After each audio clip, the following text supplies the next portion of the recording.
बच्चों हम types of heat के बारे में डिस्कस कर रहे थे। मैंने आपको हीट ऑफ कंबशन बता दिया, हीट ऑफ फॉर्मेशन बता दिया। थर्ड टाइप की जो हीट है वो हम ले रहे हैं हीट ऑफ न्यूट्रलाइजेशन। ठीक है, थर्ड हमारा हेडिंग है हीट ऑफ न्यूट्रलाइजेशन। इसको हमने लिख दिया delta H neutralization, delta H neutralization. ठीक है, आप सभी लोग समझते हैं न्यूट्रलाइजेशन का मतलब होता है एसिड बेस को मिलाना। हमने क्या काम किया, एसिड है, एसिड में बेस को मिक्स किया। तो सपोज हमने एसिड बेस दोनों का 1-1 ग्राम इक्विवेलेंट मिलाया तो एक्स हीट निकली। फिर हमने उन दोनों का 2-2 ग्राम इक्विवेलेंट मिलाया तो पता लगा वाई हीट निकली।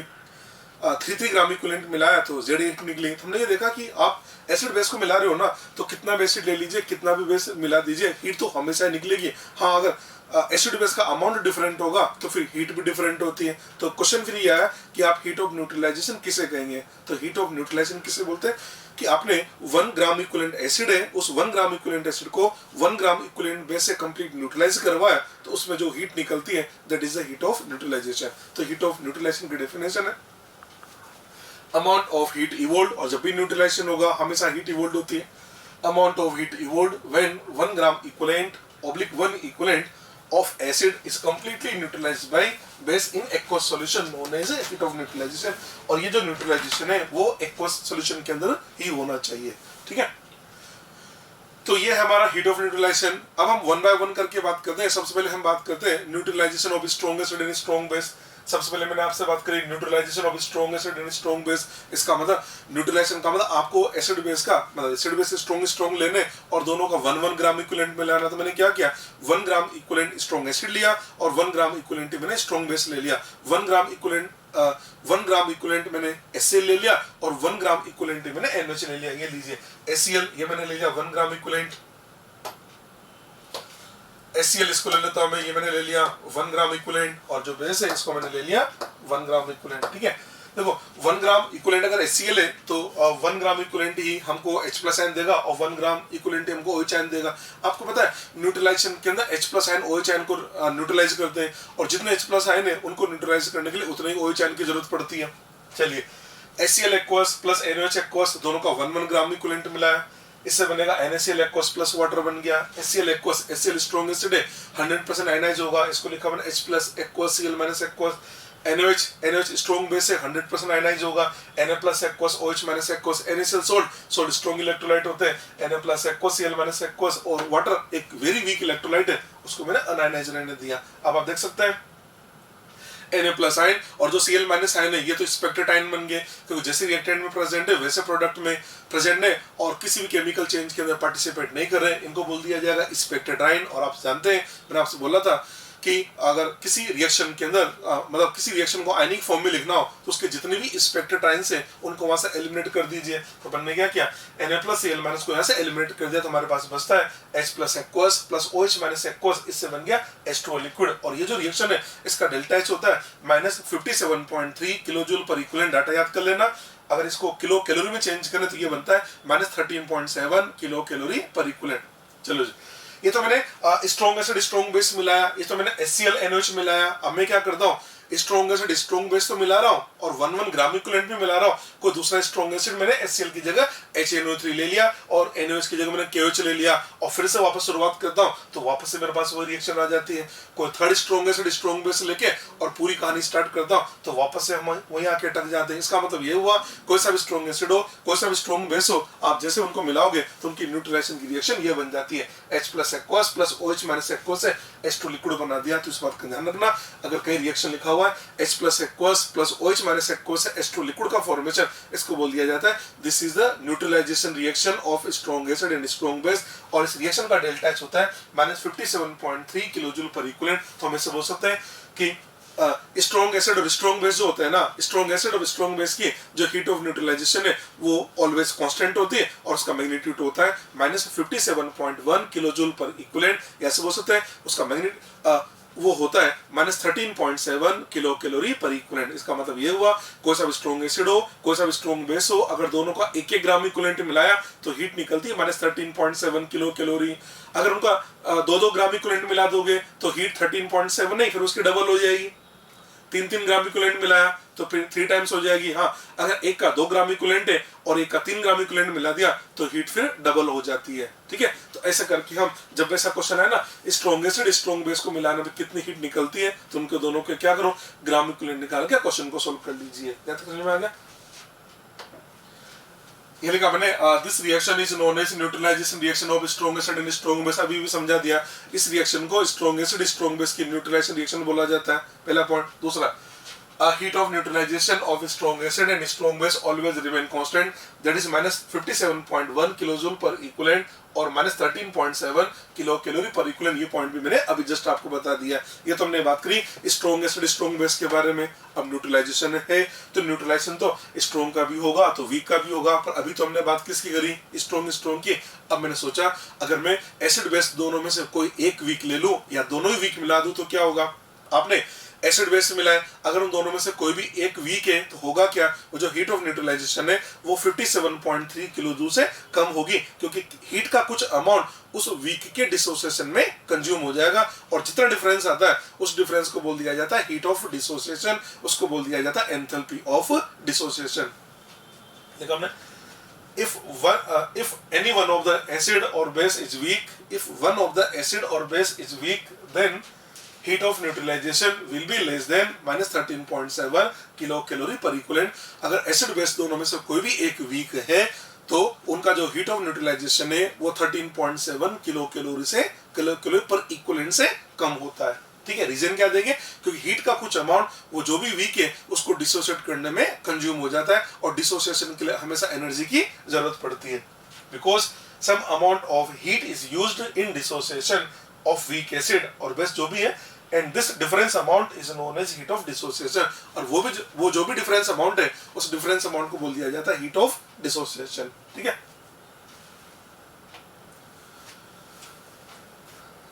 HF की बात करें तो HF एक वीक एसिड होता है, सभी बच्चे जानते हैं HF वीक एसिड है। अब आप कहोगे अगर HF वीक एसिड है तो इसका हीट ऑफ न्यूट्रलाइजेशन 13.7 से कम होना चाहिए, पर ये एक सिंगल एक्सेप्शन है पूरी केमिस्ट्री के अंदर।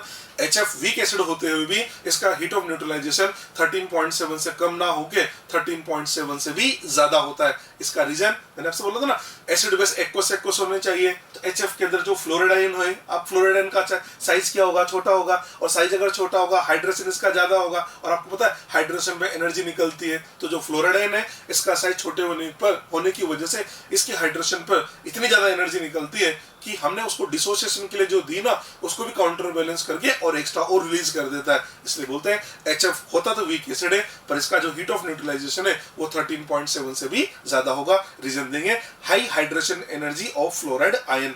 नोट कर दिया मैंने, heat of neutralization of HF weak acid is more than minus 13.7 kilo calorie per equivalent. Reason high hydration energy of fluoride का हाई हाइड्रेशन एनर्जी। और HF की रिएक्शन जब NH से करवाते हैं तो वैसे अगर वीक है तो 13.7 से कम आना चाहिए, पर एक्सपेरिमेंटली देखा गया NH के साथ में ये हमको हिट देता है minus 16.4। आप देख सकते हैं 13.7 और 16.4 आयन उससे ज्यादा, तो उससे भी ज्यादा होता है। ठीक है, ये हमने वीक के बारे में समझा दिया। अभी पॉइंट बोला था मैंने आपसे कि स्ट्रॉन्ग एसिड स्ट्रॉन्ग बेस को मिलाओगे तो हमेशा हीट निकलती है minus 13.7। वो कब, जब दोनों का एक इक्विवेलेंट मिला रहे हैं। अगर दोनों का दो इक्विवेलेंट मिला दोगे तो डबल हो जाएगी, तीन मिलाएंगे तो ट्रिपल हो जाएगी। हाँ, एक का 2 एक का 3 मिलाएंगे तो डबल हो जाएगी। यानी क्या करो, कम वाले से मल्टीप्लाई करो। तो मैंने एक फॉर्मूला बना दिया, heat evolved when strong acid and strong base are mixed. हम आपको बता रहे हैं जब कभी भी आप ऐसे क्वेश्चन बनाओगे strong acid strong base mix करके और आप ये देखोगे कितनी हीट इवोल्ड हो रही है। हीट इवोल्ड, तो उसके लिए फॉर्मूला बना दिया इक्वल टू minus 57.3 इसको मल्टीप्लाई किया मैंने gram equivalent of limiting acid और बेस। एसिड बेस में से अगर दोनों के ग्राम इक्विवेलेंट इक्वल है तो किसी एक से मल्टीप्लाई कर दो, अगर अनइक्वल है तो फिर क्या करेंगे, जो लिमिटिंग है ना, जो कम वाला है उससे मल्टीप्लाई कर देंगे। ठीक है, अगर आप यहाँ पे 57.3 लिख रहे हो तो ये आंसर किलो जूल में आता है। अगर इसकी जगह यहाँ पर 13.7 लिखोगे तो फिर आंसर आपका किलो कैलोरी में आ जाएगा, ये आ जाएगा किलो कैलोरी के अंदर। ठीक है जी, चलिए अब इस पर हमने कुछ क्वेश्चन बनाते हैं। देखो पहला क्वेश्चन हमने ले लिया, heat of neutralization of strong acid in strong base is minus 57.1 kilo joule per equivalent. ये तो मैंने लिख दिया, नहीं भी देता तो ये मेरे को पता होना चाहिए। Calculate amount of heat kilo joule में आंसर देना है। Release when 0.3 mole of HCl is neutralized by 0.3 mole of NaOH। चलिए जी, ठीक है।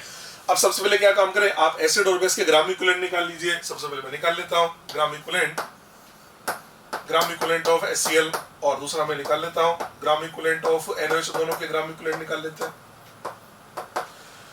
ग्राम इक्विवेलेंट कैलकुलेट करने का एक फॉर्मूला ये तो होता ही है मोल इनटू वैलेंसी फैक्टर। इसमें भी फॉर्मूला लिख दिया जाएगा मोल इनटू वैलेंसी फैक्टर, ठीक है। मोल दोनों के 0.3 दे रखे, इसका भी 0.3 मोल, इसका भी 0.3 मोल। वैलेंसी फैक्टर HCl का भी 1 और NaOH का भी 1। एक तरह से देखा जाए दोनों के 0.3 ग्राम इक्विवेलेंट है, और दोनों के ग्राम इक्विवेलेंट इक्वल है, तो किस एक से मल्टीप्लाई कर दो। हमसे ये तो पूछ रहा है कितना हीट वोल्ट होगा, तो आंसर देंगे हीट वोल्ट माइनस आंसर देना हमको किलो जूल में, तो किलो जूल में आंसर देना है, तो यहाँ ले लेंगे 57.3। इस बात का ध्यान रखना कि आंसर किस में देना होता है, माइनस 57.3, इसको हमने 0.3 से मल्टीप्लाई कर दिया, ये आंसर आ जाएगा किलो जूल के अंदर, ठीक है। बहुत ही सिंपल क्वेश्चन है। और लेते हैं question next. 100 milliliter of 0.1 m H2SO4 is mixed with 100 milliliter of 0.1 m NaOH। Heat इवोल्ट वही स्ट्रॉन्ग एसिड स्ट्रॉन्ग बेस मिला रहे। तरीका क्या है, दोनों के ग्राम इक्विवेलेंट निकाल लीजिए। सबसे पहले मैं निकाल देता हूँ gram equivalent of H2SO4। H2SO4 का ग्राम इक्विवेलेंट, H2SO4 का ग्राम इक्विवेलेंट लिखा मैंने, नॉर्मलिटी मल्टीप्लाइड बाय वॉल्यूम, और वॉल्यूम हमको लीटर में लेना है। नॉर्मलिटी मोलिटी हमको दे रखा है 0.1, इसको 2 से मल्टीप्लाई कर दिया तो नॉर्मलिटी आ गया, मल्टीप्लाइड बाय 100 अपॉन 1000, ये लीजिए। इसको सोल्व करें तो ये बनता है 0.2, ये आ जाता है आपका 0.02 ग्राम इक्विवेलेंट इसका आ गया। नेक्स्ट NaOH की बात करें तो नेक्स्ट लिखा मैंने ग्राम इक्विवेलेंट ऑफ NaOH का gram equivalent N into V, volume litre में लेना पड़ेगा, ये वॉल्यूम लीटर में लेना है। एंड नॉर्मलिटी की बात करें तो वो हमको मोलिटी 0.1 दे रखा है, वैलेंस फैक्टर 1 हो गया, 100 अपॉन 1000, इसको सोल्व करने से आ जाता है 0.01। आप इस क्वेश्चन के अंदर देख सकते हैं इन दोनों के ग्राम इक्विवेलेंट अनइक्वल है। जब अनइक्वल होते हैं तो लिमिटिंग से मल्टीप्लाई करो, आंसर किलो में दे रखा है। तो हमसे पूछा जा रहा है हीट इवोल्ट, ये लीजिए हीट इवोल्ट, आंसर देंगे माइनस 13.7 माइनस 13.7, इसको मैंने मल्टीप्लाई कर दिया 0.01 से, ये आंसर आ जाता है किलो कैलोरी के अंदर। इसको लिखूंगा मैं माइनस 0.137 किलो कैलोरी, ठीक है। इस क्वेश्चन का आंसर आ जाता है, ठीक। नेक्स्ट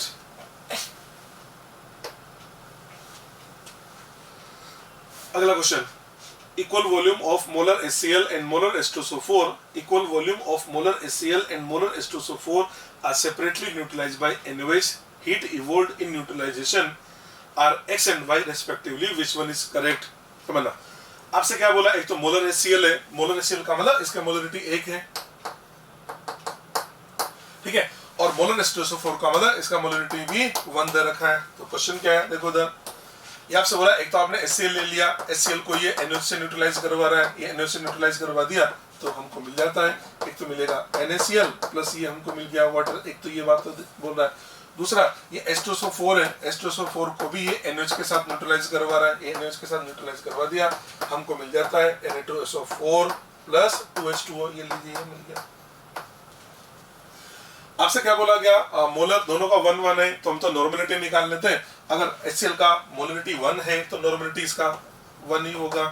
हाँ, H2SO4 का मोलरिटी 1 है तो नॉर्मलिटी इसका ये 2 नॉर्मलिटी लिया जाएगा। आपसे क्या बोला गया, दोनों का वॉल्यूम इक्वल लेना है। सब वो दोनों का VV लीटर है तो इसका वॉल्यूम क्या मान लिया मैंने, V लीटर, इसका भी वॉल्यूम मान लिया V लीटर। इसका मतलब एक तरह से HCl का ग्राम इक्विवेलेंट क्या बनेगा, इसका ग्राम इक्विवेलेंट बनेगा N into V, तो V ग्राम इक्विवेलेंट, और इसके ग्राम इक्विवेलेंट की बात करें, इसका जो ग्राम इक्विवेलेंट है वो बन जाएगा 2V, ये 2V ग्राम इक्विवेलेंट बन जाएगा। ये काम करते हैं, वॉल्यूम इक्वल लेना है, इक्वल का मतलब एक काम करते हैं दोनों का 1 लीटर ले लेते हैं, इक्वली लेना है, ये 1 लीटर ले लिया, ठीक है। तो बोल सकते हैं इसका जो ग्राम इक्विवेलेंट है, इसका जो ग्राम इक्विवेलेंट है, इसका ग्राम इक्विवेलेंट आ रहा है 1, इसका ग्राम इक्विवेलेंट कितना आ गया 2। अब यहाँ HCl को NaOH से न्यूट्रलाइज करवा रहे, HCl का ग्राम इक्विवेलेंट कितना 1 है, अब इसके 1 ग्राम इक्विवेलेंट के लिए फिर NaOH का भी 1 ग्राम इक्विवेलेंट ही लगेगा, ये लीजिए। हाँ, H2SO4 का अगर 2 ग्राम इक्विवेलेंट है तो फिर इसके लिए NaOH भी हमारा 2 ग्राम इक्विवेलेंट लगेगा। इसने क्या बोला, इधर हीट रिलीज हो रही है x किलो जूल, ये लीजिए इधर हीट रिलीज हो रही है x किलो जूल, इधर ये बोला इधर हीट रिलीज हो रही है y किलो जूल, समझ ना। देखो अब हो क्या रहा है, इधर भी स्ट्रॉन्गेस्ट बेस है, इधर भी स्ट्रॉन्ग बेस है, पर यहाँ न्यूट्रलाइजेशन 1-1 के बीच हुआ, यहाँ न्यूट्रलाइजेशन 2-2 के बीच हुआ। जब 1-1 के बीच न्यूट्रलाइजेशन हुआ हीट निकलती है x, जब 2-2 के बीच न्यूट्रलाइजेशन हुआ हीट निकलती है y। तो यार y तो डबल होगा ना, तो इस क्वेश्चन का आंसर दिया जाएगा y जो है वो x का 2 टाइम्स होता है, आंसर देंगे y equal to 2x, third answer दिया जाएगा। बहुत अच्छा क्वेश्चन है ये वाला, ठीक है जी। नेक्स्ट,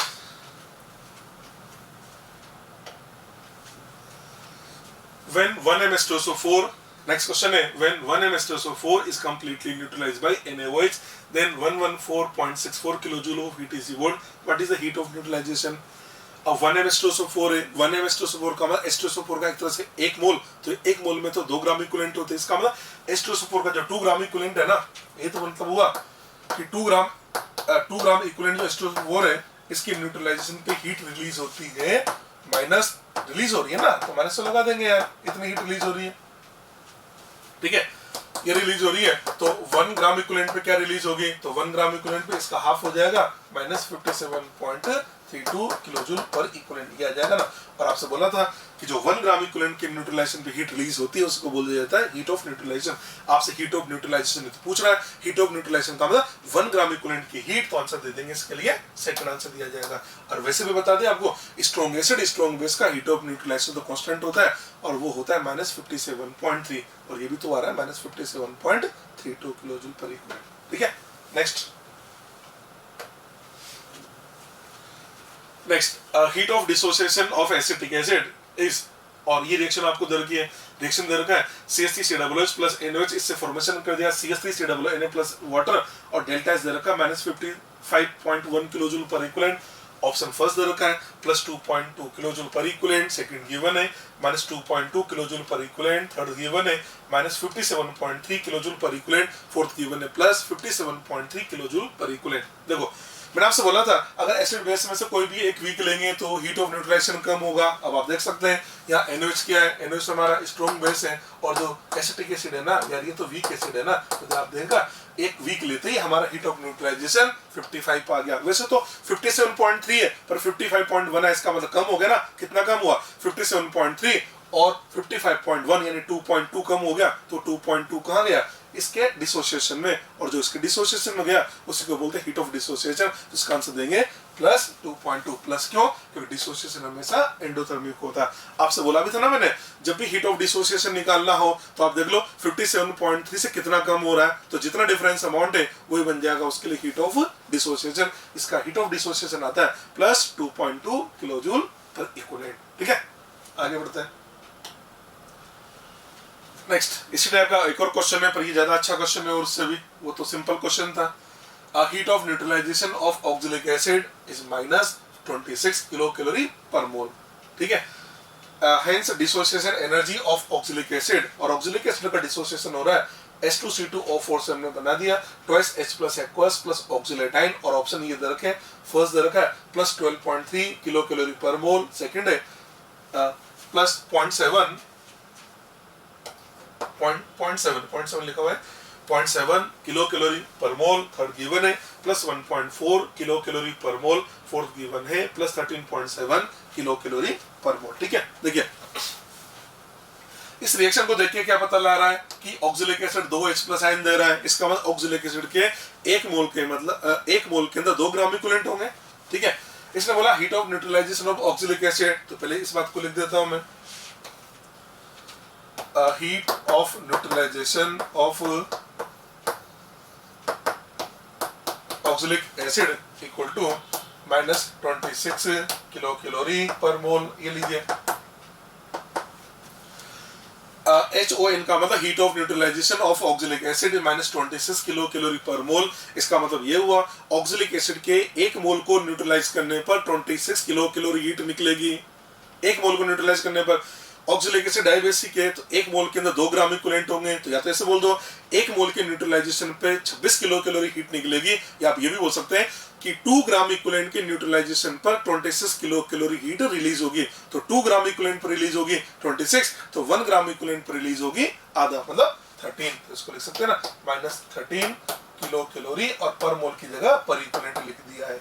अब आप देख सकते हो ऑक्सैलिक एसिड वीक है ना, तो स्ट्रॉन्ग का हीट ऑफ न्यूट्रलाइजेशन होता है 13.7, इसका 13 है, बिल्कुल सही बात है, यानी कितना कम आ रहा है 0.7, तो ये 0.7 बन गया इस ऑक्सैलिक एसिड का हीट ऑफ डिसोसिएशन। अब हम लिख सकते हैं हीट ऑफ डिसोसिएशन ऑफ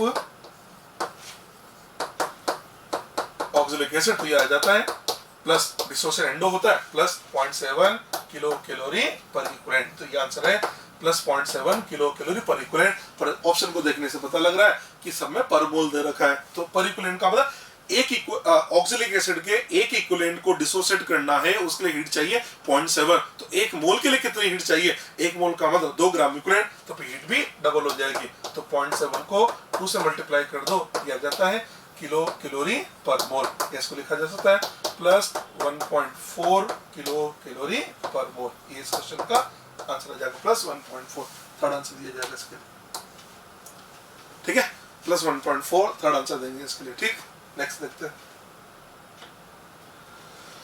चलिए जी, हमने आपसे हीट ऑफ न्यूट्रलाइजेशन के बारे में बात करी, इसके मैंने क्वेश्चन भी बता दिए। नेक्स्ट टाइप की हीट ले रहा हूं मैं, हीट ऑफ सॉल्यूशन, समझते हैं इसको।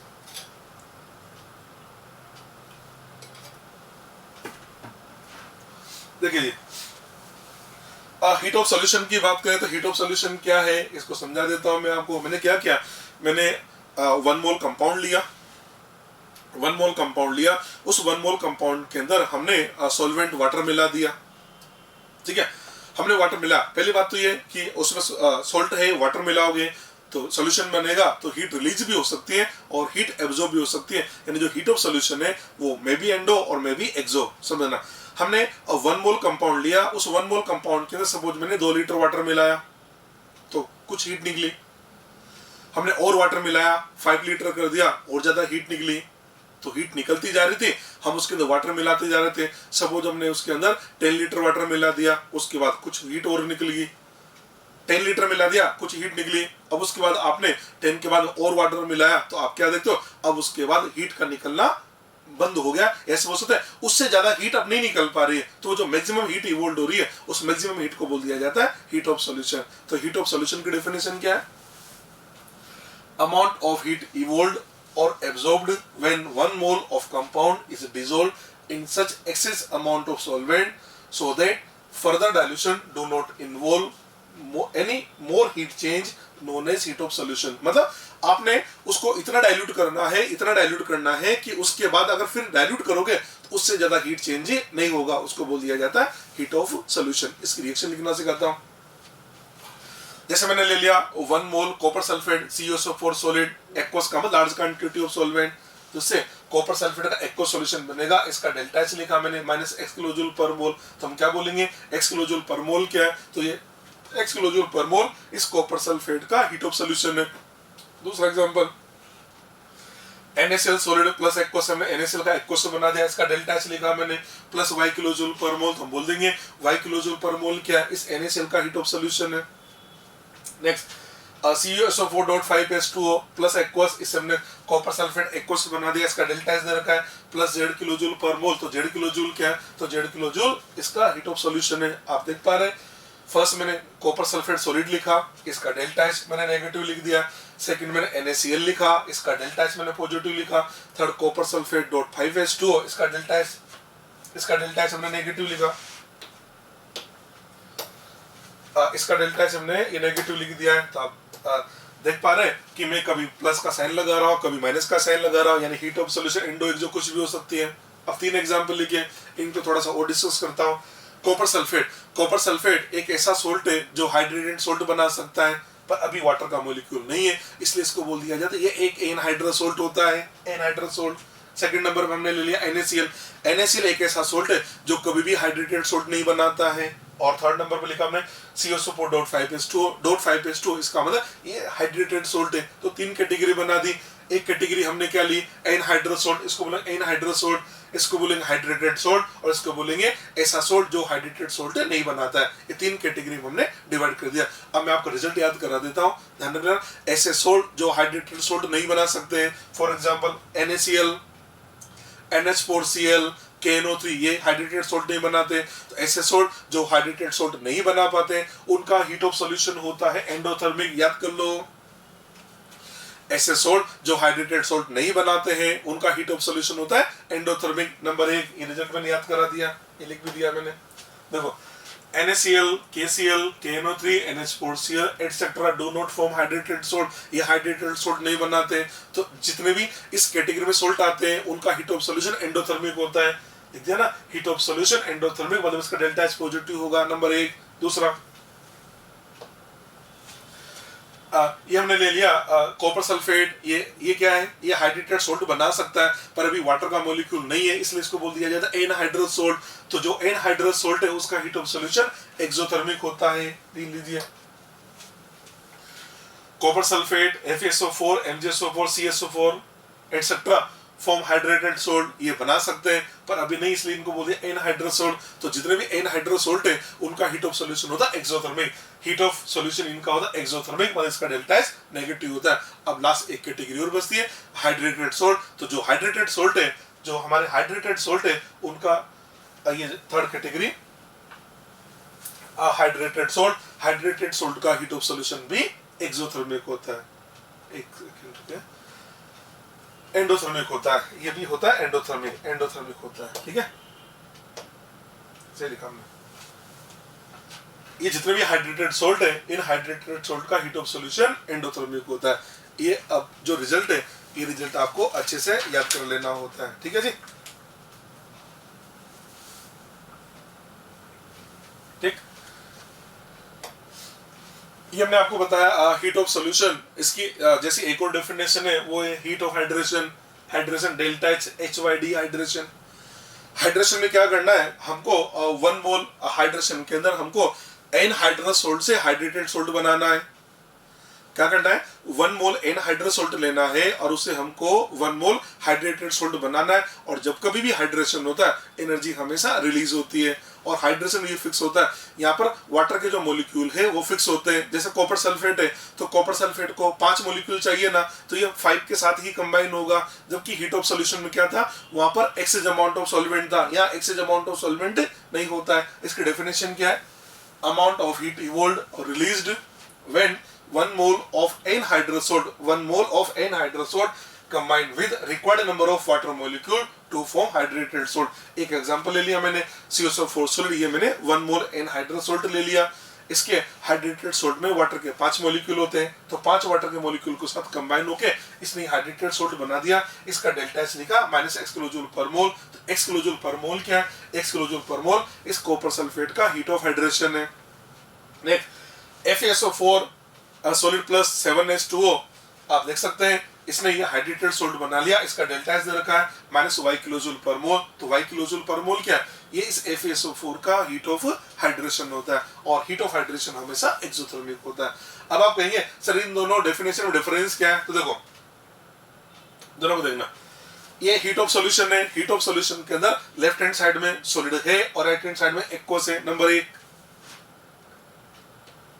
इसमें देखो हीट ऑफ हाइड्रेशन के अंदर लेफ्ट में भी सॉलिड है और राइट में भी सॉलिड है, क्योंकि हीट ऑफ सॉल्यूशन में तो क्या हुआ, सोल्ट से सॉल्यूशन बना। जबकि हीट ऑफ हाइड्रेशन के अंदर पहले भी सोल्ट था और अभी सोल्ट है, पहले एनहाइड्रस था और अब हाइड्रेटेड बन गया। ये कंपैरिजन नंबर 1। दूसरा कंपैरिजन, हीट ऑफ जो सॉल्यूशन है वहाँ वाटर होता है एक्सेस में, एक्वस लिखा जाता है, जबकि यहाँ पर वाटर होता है लिमिटेड मॉलिक्यूल होता है, वाटर के लिमिटेड मॉलिक्यूल होते हैं। दूसरा कंपैरिजन। तीसरा comparison, heat of solution may be endo may be exo, while heat of hydration is always exo, ये हमेशा ही एक्सोथर्मिक होता है, ठीक है।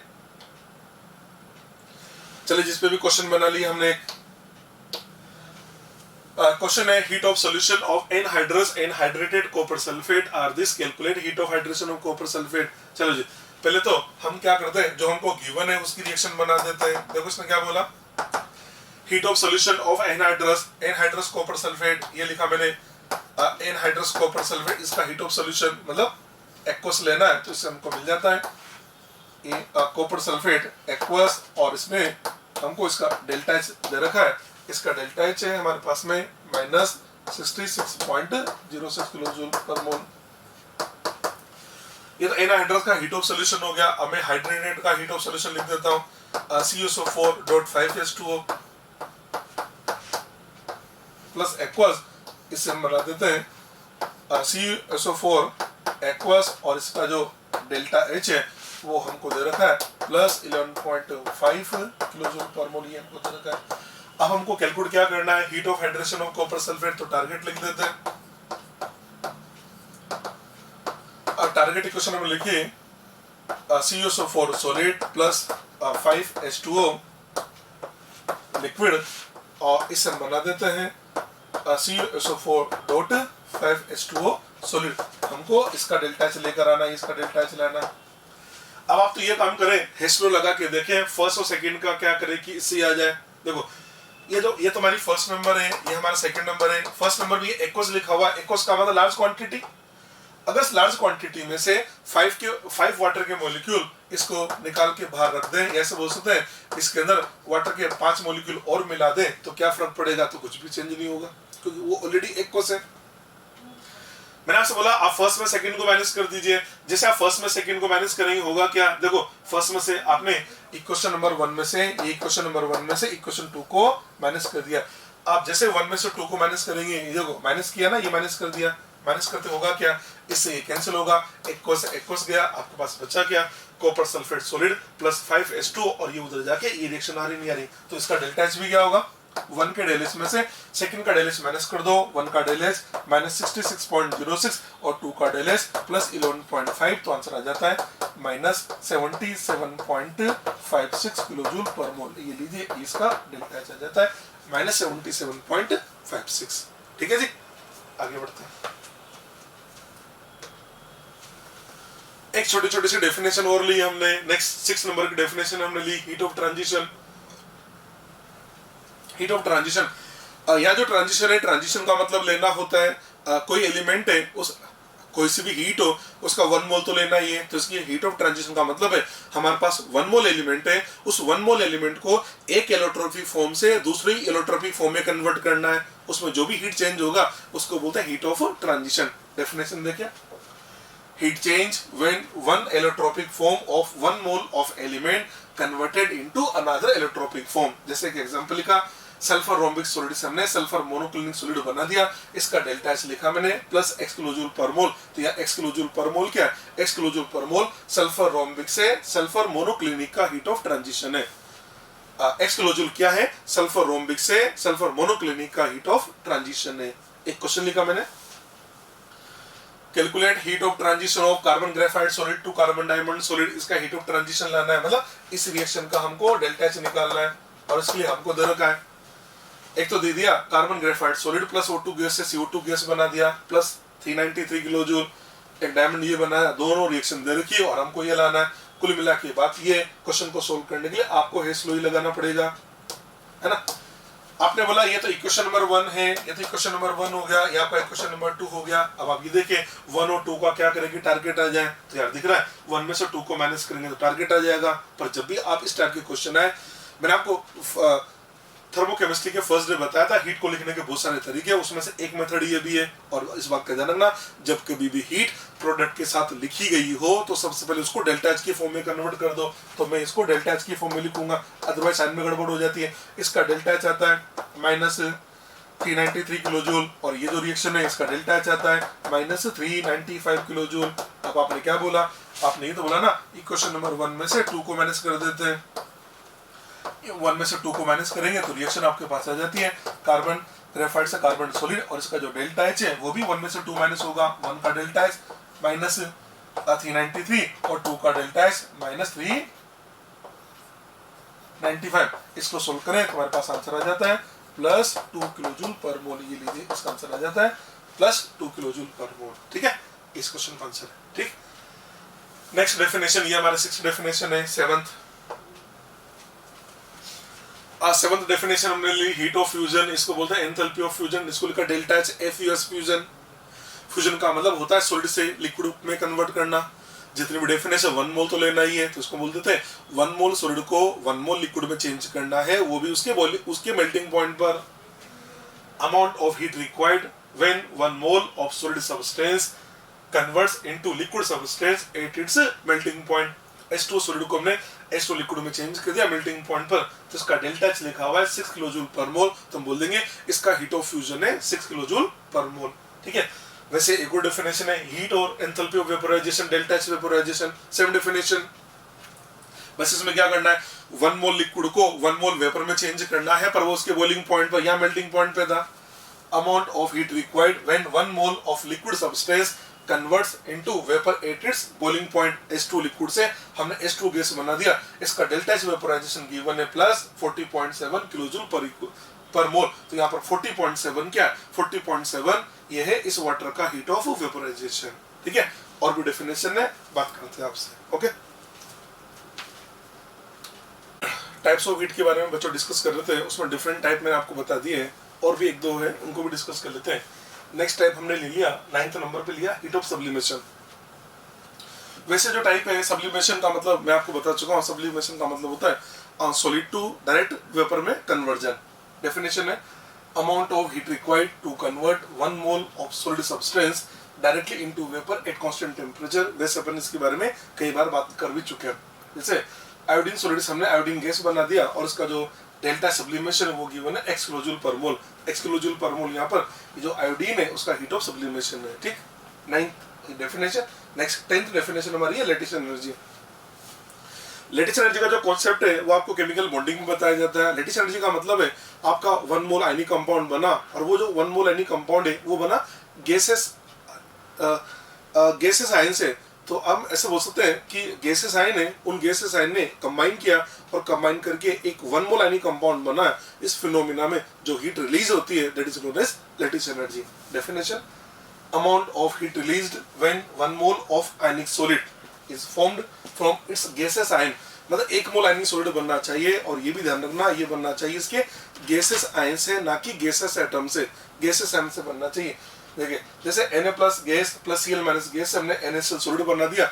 ठीक है, तो NaCl सॉलिड बनेगा तो इस फिनोमेना में जो भी हीट रिलीज होती है उसको बोल दिया जाएगा लैटिस एनर्जी ऑफ NaCl। एक और एग्जांपल लिखा calcium plus 2 gas plus 2Cl minus gas, इससे हमने CaCl2 सॉलिड बना दिया। इस फिनोमेना में जो हीट रिलीज होती है that is known as lattice energy of CaCl2। ये है लैटिस एनर्जी की डेफिनेशन। ये हम केमिकल बॉन्डिंग में भी देखते हैं, इसमें नया कुछ नहीं है। 11th डेफिनेशन आता है हमारे पास में heat of hydrogenation. Heat of hydrogenation generation इसको हमने लिखा delta H hydro, delta H hydro, heat of hydrogenation. Heat of hydrogenation में क्या होता है, इसके अंदर 1 मोल अनसैचुरेटेड ऑर्गेनिक कंपाउंड होता है। 1 मोल अनसैचुरेटेड ऑर्गेनिक कंपाउंड वो हाइड्रोजन के साथ कंबाइन करके सैचुरेटेड ऑर्गेनिक कंपाउंड बनाता है। इस फिनोमिना में जो हीट रिलीज होती है उसको बोल दिया जाता है हीट ऑफ हाइड्रोजनेशन।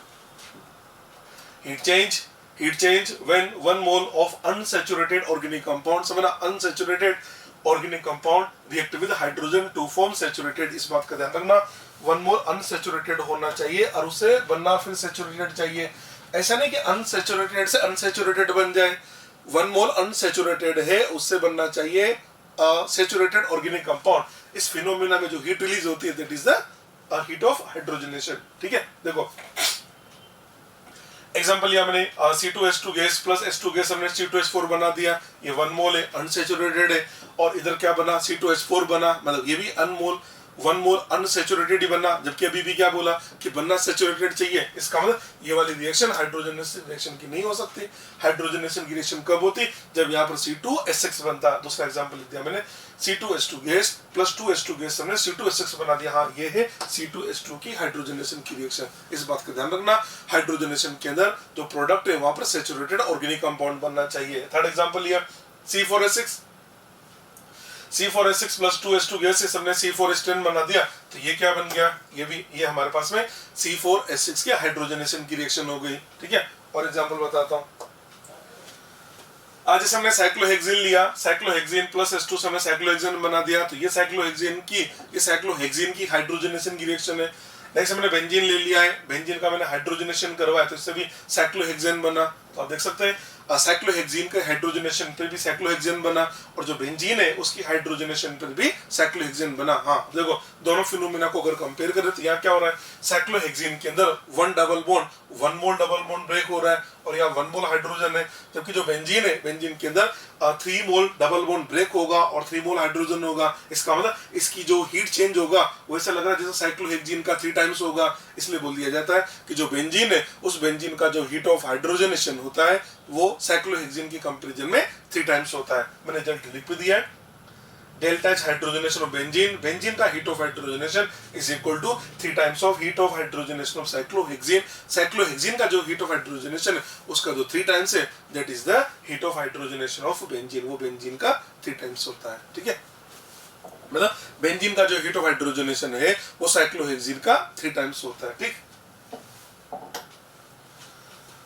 नेक्स्ट जो हीट हम ले रहे हैं 12th टाइप हमने ले लिया, heat of atomization, delta H small a लिखा जाता है एटमाइजेशन के लिए।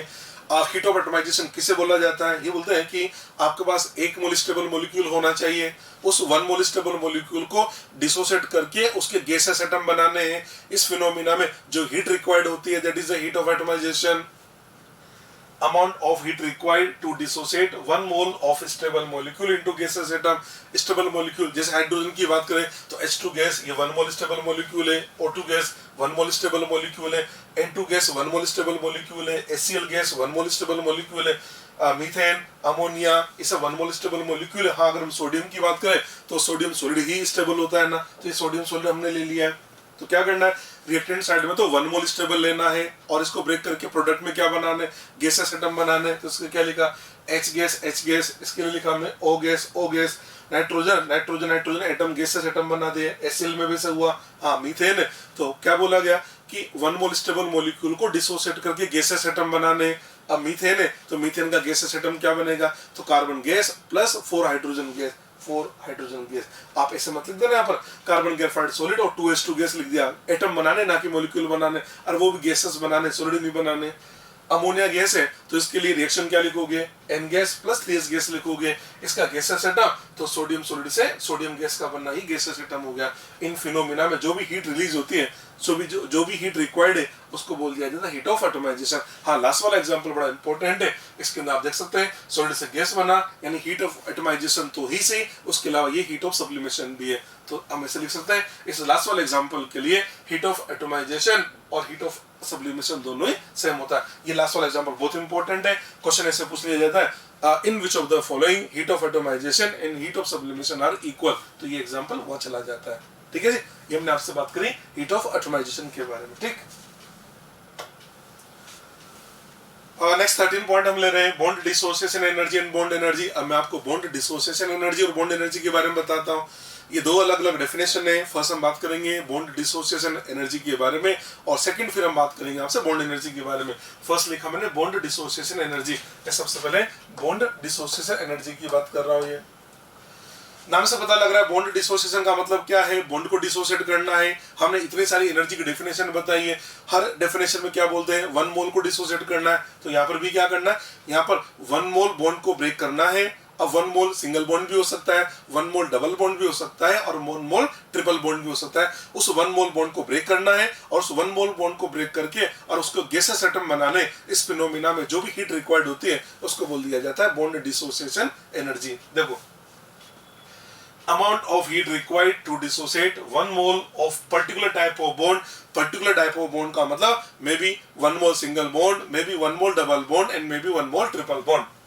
amount of heat required to dissociate 1 mole of particular type of bond to separate the atoms in gaseous state known as bond dissociation energy। मतलब 1 मोल particular type का bond लेना है और उसको डिसोसिएट करके हमको गैसेस एटम बनाने, इस फिनोमिना में जो भी हीट रिक्वायर्ड होती है उसको बोल दिया जाता है बॉन्ड डिसोसिएशन एनर्जी। ठीक है, देखो जैसे मैंने H गैस ले लिया, ये हमने H2 का एक मॉलिक्यूल लिया। अब आप जानते होंगे मैंने 1 मोल हाइड्रोजन लिया, 1 मोल हाइड्रोजन के अंदर 1 मोल ही सिंगल बॉन्ड होता है ना, 1 मोल सिंगल बॉन्ड है। मैंने 1 मोल ऑक्सीजन लिया, 1 मोल ऑक्सीजन के अंदर 1 मोल डबल बॉन्ड पाया जाएगा। मैंने 1 मोल नाइट्रोजन लिया, 1 मोल नाइट्रोजन के अंदर 1 मोल ट्रिपल बॉन्ड होगा, 1 मोल HCl के अंदर 1 मोल सिंगल बॉन्ड होगा।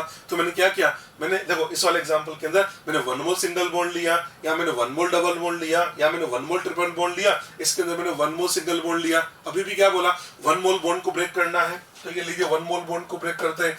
ये 1 मोल सिंगल बॉन्ड को ब्रेक करके गैसियस एटम बना दे, सेकंड वाले के अंदर 1 मोल डबल बॉन्ड को ब्रेक करके गैसियस एटम बना दे, थर्ड वाले के अंदर 1 मोल ट्रिपल बॉन्ड को ब्रेक करके गैसियस एटम बना दे, और इसके अंदर 1 मोल सिंगल बॉन्ड को ब्रेक करके गैसियस एटम बना दे। इसमें जो एनर्जी चाहिए उसको बोल दिया जाता है बॉन्ड डिसोसिएशन एनर्जी। आप कहेंगे सर आपने ये भी बताया था ये तो हीट ऑफ एटमाइजेशन होता है, समझना।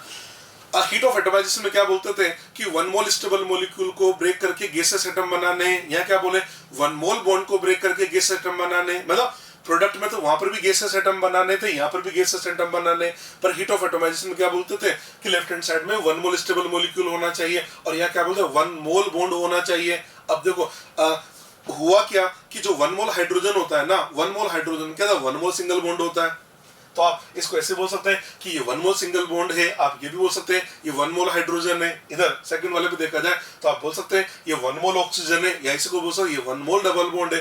थर्ड वाले में 1 मोल नाइट्रोजन या 1 मोल ट्रिपल बॉन्ड, और फोर्थ वाले में 1 मोल HCl या 1 मोल सिंगल बॉन्ड। इसका मतलब ये हुआ ये जो मॉलिक्यूल हमने लिया ना ये सब है डायटोमिक मॉलिक्यूल।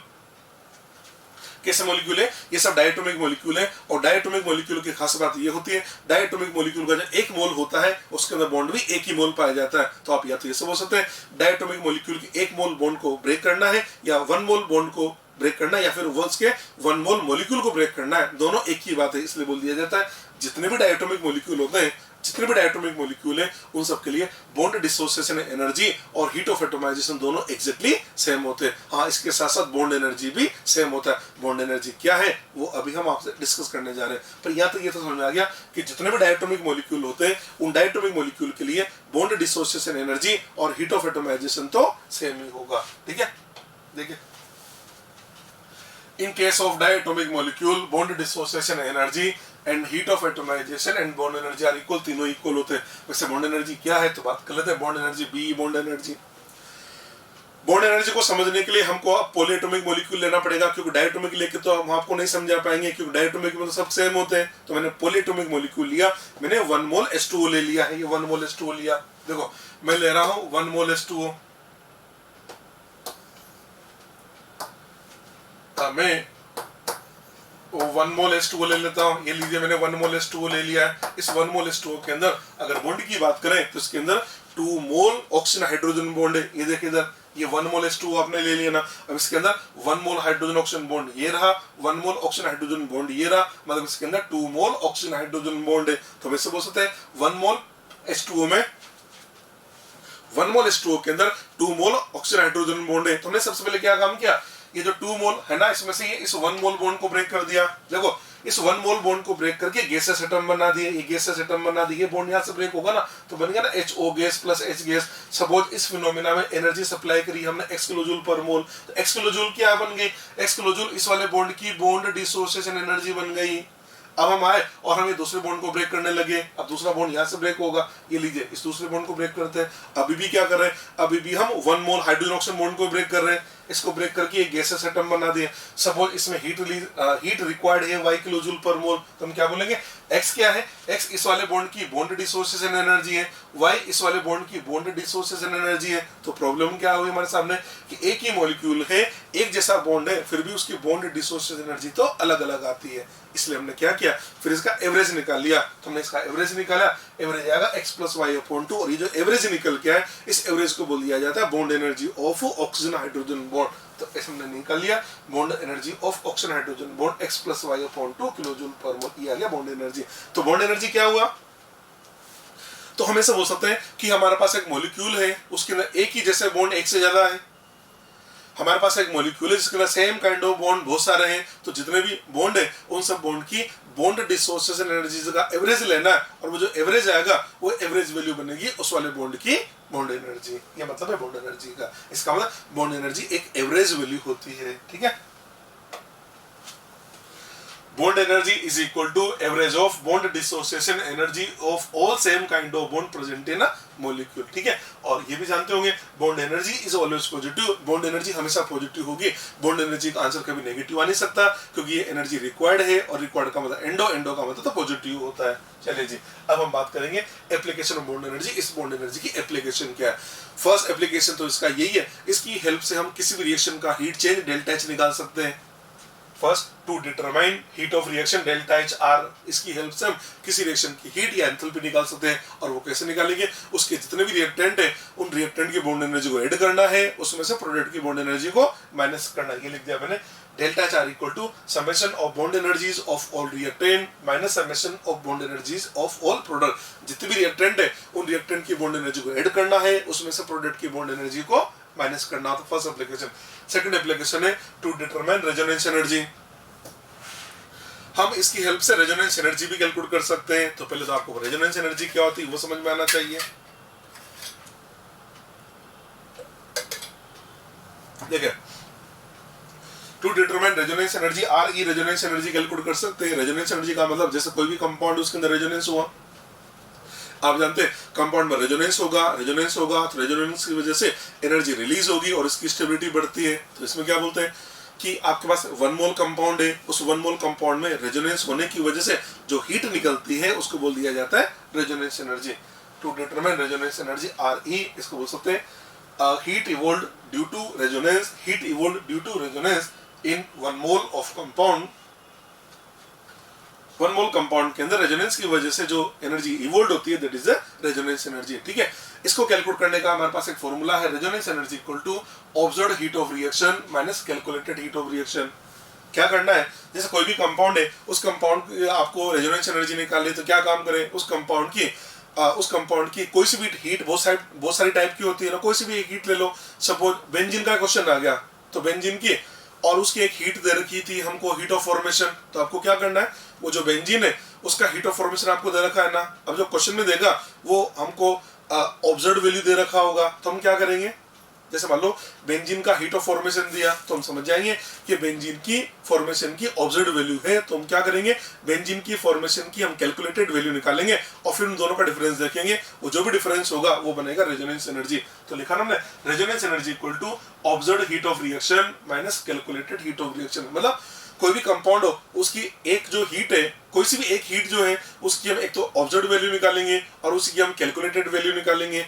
ऑब्जर्व्ड वैल्यू का मतलब एक्सपेरिमेंटल, ये वैल्यू तो क्वेश्चन में दे रखी होगी और हम एक कैलकुलेशन से निकालेंगे जिसको बोलेंगे थ्योरेटिकल वैल्यू या कैलकुलेटेड वैल्यू। फिर उन दोनों का जो डिफरेंस होगा वो डिफरेंस अमाउंट ही बन जाता है, उसके लिए रेजोनेंस एनर्जी। ठीक है, क्वेश्चन को समझाऊंगा।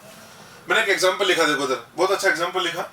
NH3 गैस से मैंने N gas plus 3S gas से बना दिया, इसके लिए साथ में लिखा मैं delta H equal to x kilojoule per mole. मैं आपसे ये पूछ रहा हूँ कि जो x क्या है, मतलब x किलोजूल क्या बता रहा है।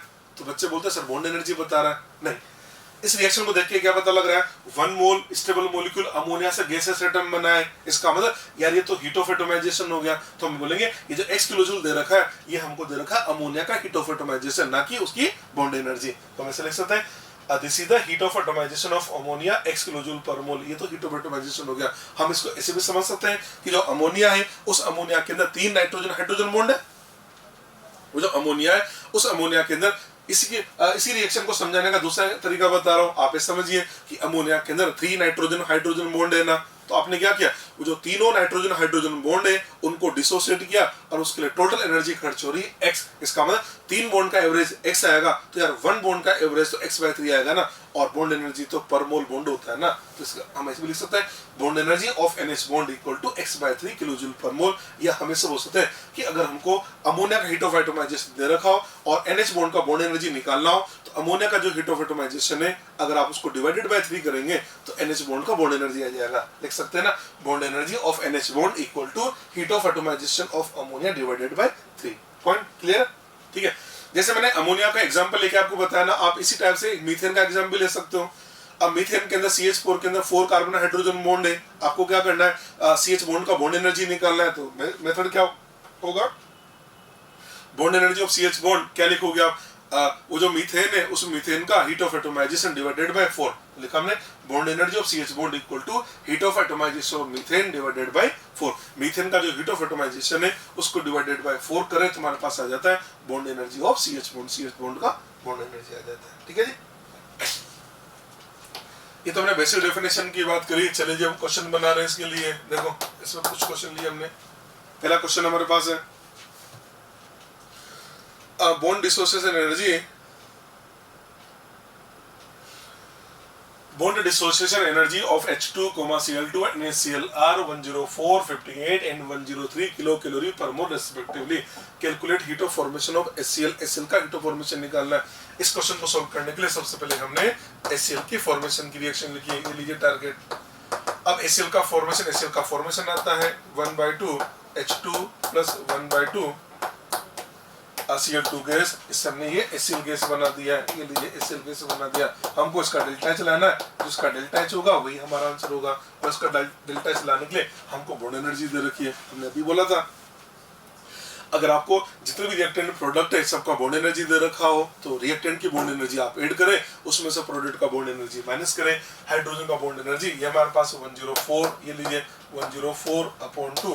क्लोरीन का बॉन्ड एनर्जी 58 को हमने 2 से डिवाइड कर दिया. इसमें HCl हमने माइनस कर दिया. ये 103 को माइनस किया तो हमारा आंसर आ जाता है. ये सोल्व करेंगे तो आंसर आ जाएगा किलोकैलोरी पर मोल के अंदर. ठीक है. इसको सॉल्व करके देखिए 104/2 किया तो ये बन जाता है आपके पास में 52 प्लस 28. इसमें से हमने 103 को माइनस कर दिया. ठीक है. इसको देखें तो ये बनना आपके पास में 07880 माइनस 103. इन आंसर देते हैं इसके लिए माइनस 23 किलोकैलोरी पर मोल. ये आ जाएगा इस HCl का हीट ऑफ फॉर्मेशन. ठीक है. अब इस क्वेश्चन में बच्चे से गलती क्या होती है मैं आपको बता देता हूँ. वो रिएक्शन ही गलत लिखता है. वो लिखता है H2 प्लस Cl2 से 2HCl बना देता है. ये गलती मैक्सिमम बच्चे करते हैं. इस बात का ध्यान रखना. जब कभी भी आपको फॉर्मेशन की रिएक्शन लिखनी हो सबसे पहले जिसका फॉर्मेशन किया जा रहा है उसका 1 मोल प्रोडक्ट में लिख देना. कभी भी क्वेश्चन गलत नहीं होगा. अगर आप इधर से लिखना चालू करेंगे तो आप H2 प्लस Cl2 2HCl लिखेंगे. हाँ, अगर आपने प्रोडक्ट लिखना चालू किया तो पहले जब भी फॉर्मेशन की रिएक्शन लिखनी हो तो उसका 1 मोल प्रोडक्ट में लिख दो. उसके बाद में इधर रिएक्टेंट लिखा करो. तो अगर आप ऐसा करते हैं तो आपका क्वेश्चन कभी भी गलत नहीं होता है. अगला क्वेश्चन देखो. Next, calculate enthalpy change for the reaction. एक रिएक्शन दे रखी है CH2 double bond CH2 plus H2 gas. इससे CH3 बना दिया. CH3 बना दिया. Bond energy of carbon hydrogen carbon carbon carbon carbon double bond hydrogen hydrogen bond are 99 83 147 99 83 147. एक data missing है और नोट करते हैं इसमें.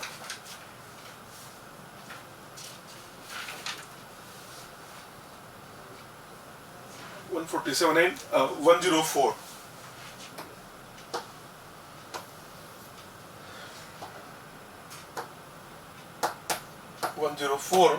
किलोजूल पर मोल रेस्पेक्टिवली. ये आपको बॉन्ड एनर्जी दे रखी है.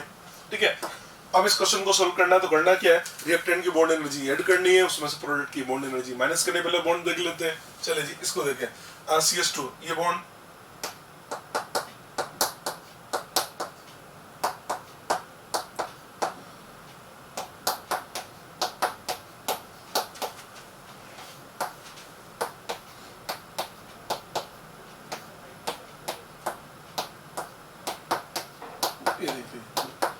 ये बॉन्ड आ गए. अब आपको क्या करना है, रिएक्टेंट की बॉन्ड एनर्जी ऐड करें, प्रोडक्ट की बॉन्ड एनर्जी माइनस करें. देखिए इधर कार्बन कार्बन डबल बॉन्ड देख सकते हैं आप. Carbon carbon double bond third number पे इसका बॉन्ड एनर्जी इधर का 147. ये 147 है. प्लस CH बॉन्ड कितना हो गया इसके अंदर 4 CH बॉन्ड है और CH बॉन्ड का बॉन्ड एनर्जी हमारे पास है 99. इन दोनों को मैंने ऐड कर दिया. प्लस हाइड्रोजन का बॉन्ड एनर्जी और हाइड्रोजन का बॉन्ड एनर्जी वो हमको दे रखा है 104. ये तो ना रिएक्टेंट की बॉन्ड एनर्जी ऐड कर दी है. इसमें से प्रोडक्ट की बॉन्ड एनर्जी माइनस करें. प्रोडक्ट कार्बन कार्बन कार्बन जो बॉन्ड है इसका बॉन्ड एनर्जी दे रखा है हमको 83 प्लस 6 CH बॉन्ड और CH बॉन्ड का बॉन्ड एनर्जी है 99. ठीक है. अब हमको इसको सोल्व करना होगा. ठीक है. इसको सोल्व करके नोट कर लेते. देखो 99 मल्टीप्लाइड बाय 4 प्लस 104 प्लस 147. ये हमारे पास आता है 647 माइनस 99 मल्टीप्लाइड बाय 6 प्लस 83. ये बन गया 677 और 647 आंसर दे देंगे -30 किलोजूल पर मोल. ये लीजिए इस क्वेश्चन का आंसर आ जाता है -30 किलोजूल पर मोल. कुछ भी नहीं है, बिल्कुल सिंपल सा क्वेश्चन बनता है, रिएक्टेंट की बॉन्ड एनर्जी ऐड करनी होती है, उसमें से प्रोडक्ट की बॉन्ड एनर्जी को माइनस करना होता है। ठीक है, अगला क्वेश्चन देखता हूँ।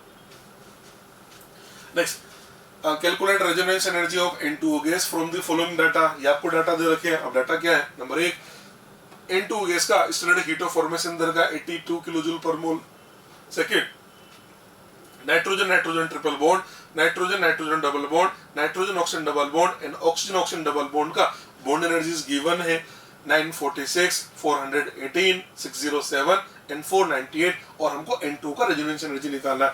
मैंने आपसे बोला था रेजोनेंस एनर्जी निकालने का तरीका क्या होगा। एक हीट तो क्वेश्चन के अंदर देगा और जो हीट क्वेश्चन के अंदर दे रखी है वो तो ऑब्जर्व्ड वैल्यू होगी, तो आपको क्या करना है, सेम वही हीट आपको कैलकुलेशन करके निकालनी है, फिर दोनों का डिफरेंस करना है। अब इसने क्या दिया, N2 का फॉर्मेशन दिया, तो इसका मतलब मेरे को N2 की फॉर्मेशन की कैलकुलेटेड वैल्यू लानी होगी। तो मैं सबसे पहले तो N2 की फॉर्मेशन की रिएक्शन लिख देता हूं। तो मैंने टारगेट लिखा N2 का फॉर्मेशन, N2O का फॉर्मेशन। अब N2O इसको फॉर्मेशन ये लिखा जाएगा, ये N2O nitrogen nitrogen triple bond plus 1/2 ये ऑक्टो बॉन्ड N2O हमने बना दिया। इसका one of the resonating structure हमने ये लिख दिया है, ये लीजिए, ये N2O इसका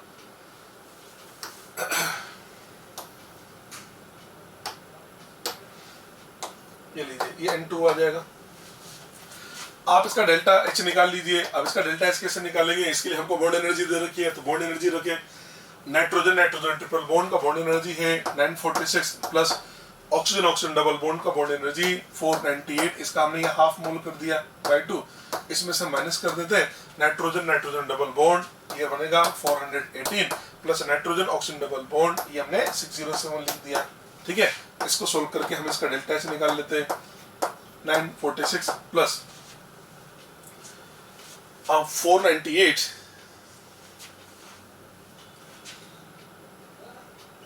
498 डिवाइडेड बाय 2, ये बना आपके पास 249 और 249 प्लस 946 1195, ये डायरेक्ट ले देता हूँ।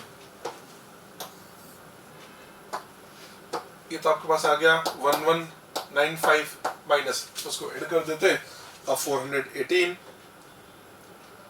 प्लस 607, ठीक है, 1025, ये आ गया आपके पास में 1025। ठीक है, अब इसको माइनस करके देखें, 1025 माइनस 1195 170, ये आपके पास आ गया 170 किलोजूल पर मोल। ठीक है, ये 170 क्या आ रहा है, तो 170 हमारे पास N2 के फॉर्मेशन की ये हमने कैलकुलेशन करके निकाला, तो N2 के फॉर्मेशन की थ्योरेटिकल वैल्यू है, कैलकुलेटेड वैल्यू है। अब रेजोनेंस एनर्जी क्या होती है, ऑब्जर्व्ड वैल्यू।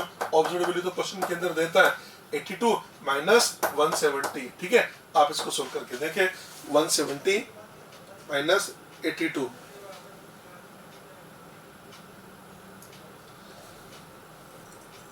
में से हमने ये 170 को माइनस कर दिया, माइनस 98 ये आ जाता है, माइनस 98 किलोजूल पर मोल, ये बनेगा इसके लिए रेजोनेंस एनर्जी। इस टाइप से इस क्वेश्चन को सोल्व कर लिया जाता है, माइनस 98 किलोजूल पर मोल। ठीक है, अच्छा क्वेश्चन, बहुत इंपॉर्टेंट क्वेश्चन नहीं वाला। नेक्स्ट देखिए, A2, B2 and AB are diatomic molecule. Bond energy of A2, AB and B2 are in ratio of 1:1:2.5. Heat of formation of AB from A2 and B2 is minus 100 kilojoule. Calculate bond energy of A2 and B2 molecule. ठीक है, question को समझना। हमसे बोला जा रहा है A2, B2 और AB हमारा डायटोमिक मॉलिक्यूल है। मैं मान लेता हूँ let bond energy of X, मैंने मान लिया, सॉरी X नहीं,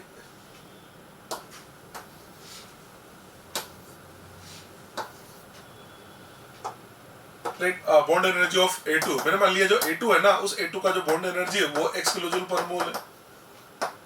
ठीक है, अब हमसे बोला गया एक तो हमारे पास क्या है, A2 है, और एक हमारे पास है AB, और एक हमको दे रखा है ये B2।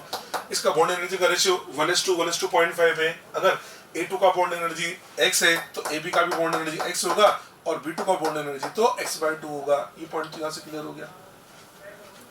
इसने बोला AB का फॉर्मेशन हो रहा है, AB का फॉर्मेशन किससे हो रहा है, A2 B2 से हो रहा है, तो AB के फॉर्मेशन की रिएक्शन क्या लिखें, 1/2 A2 प्लस 1/2 B2, इससे हम ये AB का फॉर्मेशन कर देते हैं, और ये जो AB का फॉर्मेशन किया इसका डेल्टा एच हमको दे रखा है -100 किलो जूल पर मोल दे रखा है।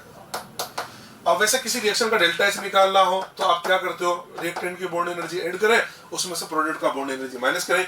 A2 का बॉन्ड एनर्जी x है, हाफ मोल है तो x/2 लिख दिया, प्लस B2 का बॉन्ड एनर्जी पता x/2 है और उसका भी हाफ मोल है तो यार ये तो x/4 बन जाएगा, और इसमें से AB का बॉन्ड एनर्जी वो तो x है ना, तो हमने x को माइनस कर दिया। इसको सोल्व करके देखें तो इसको हम लिख सकते हैं -100 equal to x/2 plus x/4, x/2 plus x/4 ये बनेगा आपका 3x/4 और -x तो ये बनेगा 3x/4 -x x/4 बन जाता है। इसको सोल्व करा जाए तो x की जो वैल्यू है x इक्वल हमारे पास आ जाता है 400 किलो जूल पर मोल, ये हमारे पास x आ गया। और x क्या है, तो x तो A2 का बॉन्ड एनर्जी है ना, तो हम आंसर दे सकते हैं बॉन्ड एनर्जी ऑफ A2, हम आंसर क्या देंगे, A2 का बॉन्ड एनर्जी हमारे पास आ जाता है 400 किलो जूल पर मोल। ठीक है, अगर AB का बॉन्ड एनर्जी हमसे पूछ रहा है, AB का बॉन्ड एनर्जी भी आएगा 400 किलो जूल पर मोल। हाँ, अगर ये B2 का बॉन्ड एनर्जी हमसे बोलता है तो B2 का बॉन्ड एनर्जी तो x/2 का मतलब ये बनेगा आपके लिए 200 किलो जूल पर मोल। ये इस क्वेश्चन के आंसर आ जाता है। ठीक है, बहुत अच्छा क्वेश्चन है, ये इंजीनियरिंग के एग्जाम में पूछा गया था। ठीक, एक और क्वेश्चन लिया मैंने,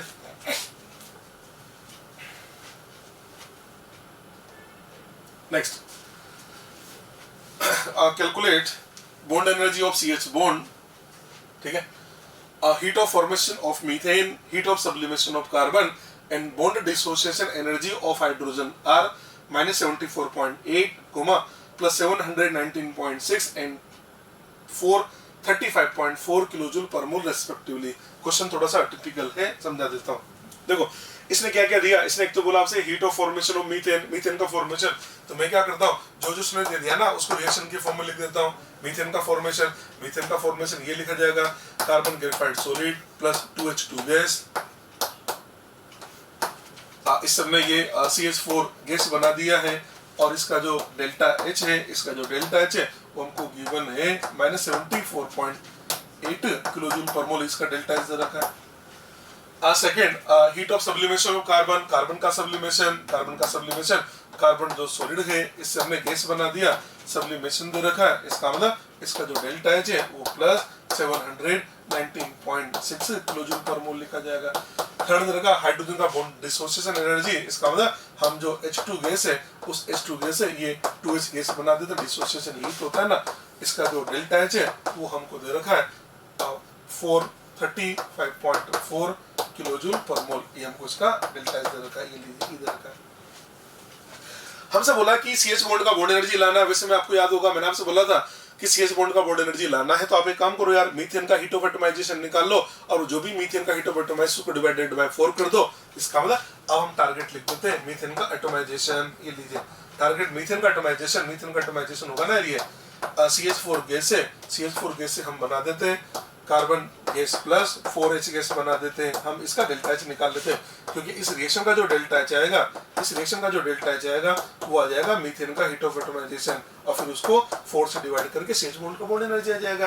तो आप समझो ये टारगेट है, और इसके लिए आपको ये 1 2 3 दे रखा है। अब आपको देखना है 1 2 3 का क्या करें टारगेट आ जाए। मीथेन लेफ्ट हैंड साइड में है तो मीथेन तो फर्स्ट देगा, तो फर्स्ट को तो माइनस करना पड़ेगा।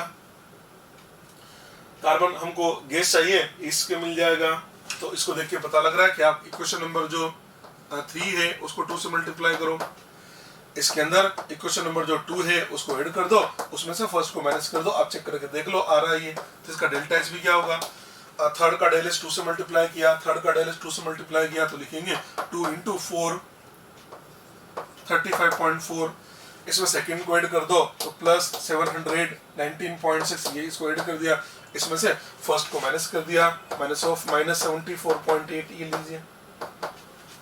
ठीक है, इसको सोल्व करके लिखते देखो ये आंसर क्या देता है। तो कैलकुलेशन कर रहा हूं मैं, 435.4 है, इसको मैंने 2 से मल्टीप्लाई कर दिया, प्लस 719.6 1590.5 प्लस 74.8 1665, ये हमको दे रहा है प्लस 1665.8 2 किलोजूल पर मोल। इसका मतलब हमने मीथेन का हीट ऑफ एटमाइजेशन निकाल लिया है 1665.2 किलोजूल पर मोल। आपको मैंने बताया था ये तो मीथेन का हीट ऑफ एटमाइजेशन है। आपको लाना क्या है, आपको कैलकुलेट करना है bond energy of CH bond. CH bond का बॉन्ड एनर्जी क्या लिखेंगे, तो ये लिखा जाएगा heat of atomization of methane. ये मीथेन का जो हीट ऑफ एटमाइजेशन है आप इसको डिवाइडेड बाय 4 कर दीजिए, ठीक है। अब मीथेन का हीट ऑफ एटमाइजेशन क्वेश्चन के अंदर आएगा हमारे पास 1665.2, इसको डिवाइडेड बाय 4 करेंगे तो इसका आंसर आ जाता है। तो इसको बाय 4 करके देखें तो ये आ जाता है आपके पास में, डिवाइडेड 4 किया तो आंसर आ जाता है प्लस 416.3 किलोजूल पर मोल। ये हमारे पास आ जाता है bond energy of CH bond, carbon hydrogen bond का बॉन्ड एनर्जी आ जाता है। ये लीजिए, ठीक है। बहुत ही अच्छा क्वेश्चन है, बहुत इंपॉर्टेंट क्वेश्चन, ठीक है जी, ओके।